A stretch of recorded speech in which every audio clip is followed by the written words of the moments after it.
how in the world do you sharpen these dry cut shears that are convex and they have serration? What do you do?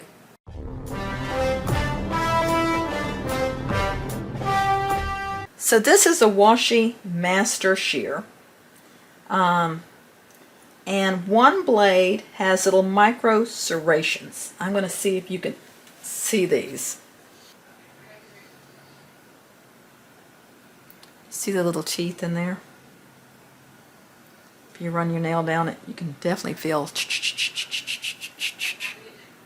These are easier than you think. Unless there's nicks on that serrated side, I'm just going to leave that side alone. I will do the ride line on both sides.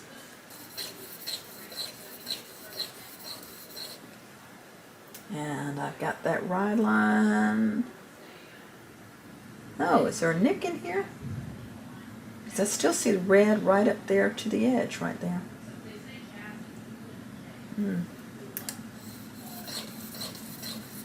And these shears are for cutting dry hair.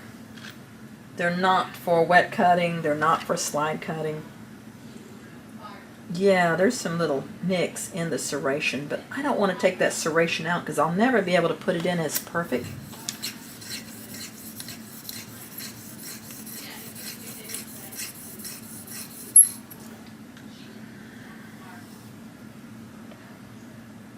I still see a little nick here.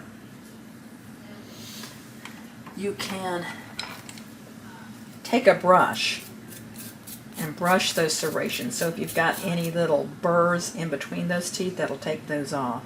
A little extra pressure at that spot. Still most of the pressure on the pivot. A little extra pressure at that spot. And let's see if I can get that nick out.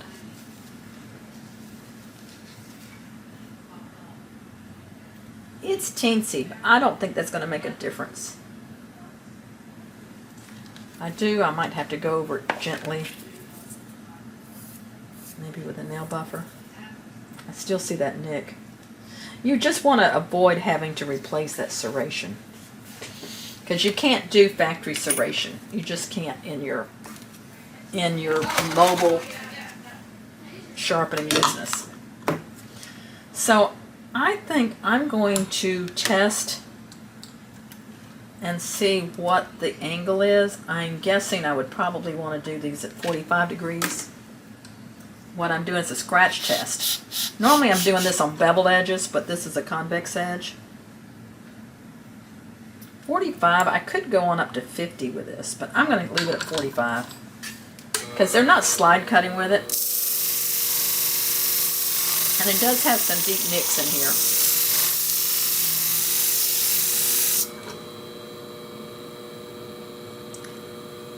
Not everybody can do this, but I can run my nail around along the edge and kind of feel. I do a terrible job on my nails doing that, but I can feel if I've gone beyond the nicks, and I did. And even if we have a little teeny nick on this side, if there's none on that side, it should be fine.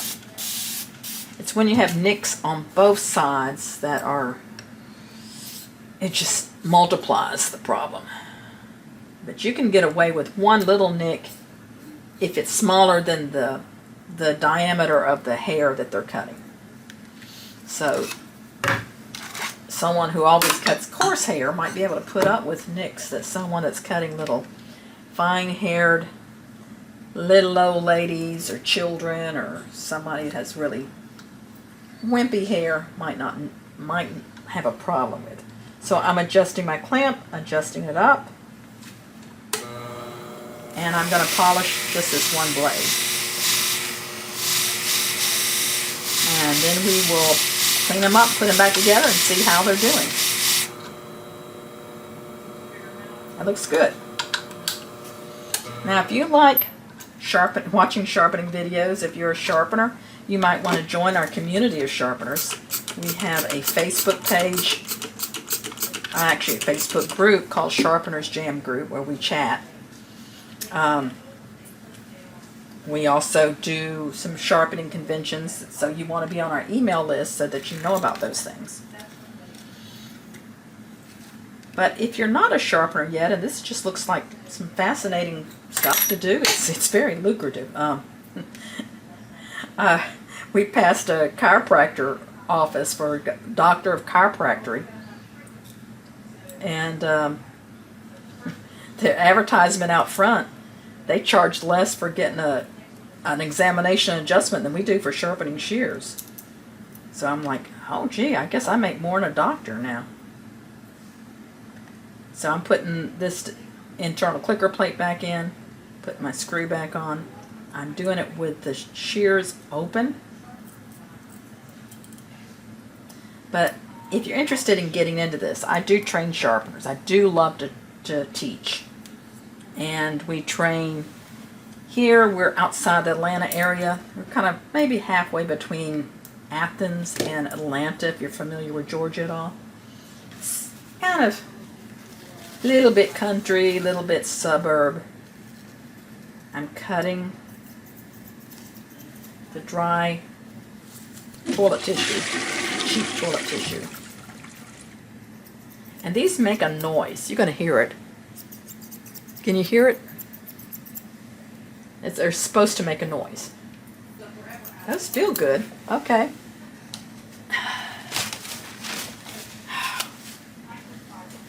Let's see. Wet tissue.